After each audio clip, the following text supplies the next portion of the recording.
Before you measure success by money alone, listen to this Hausa proverb that says, Girmamawa ta fi kuɗi, meaning respect is greater than money.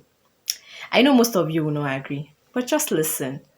In Hausa culture, money can buy comfort, not honor. Respect is gained through character, not cash. You can lose money today and earn it back tomorrow, but once respect is lost, it is very difficult to gain it back.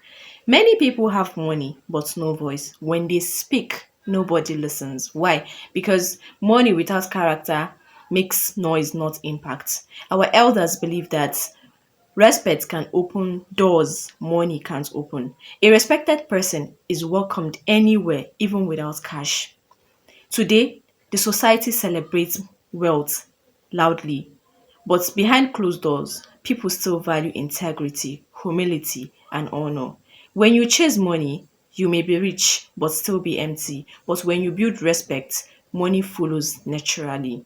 Money leaves you, but respect stays with your name long after you're gone. So, guys, tell me, do you prefer to have plenty money, I mean wealth, with no respect, or little money with lots of respect? Please, I want to hear your thoughts in the comment section.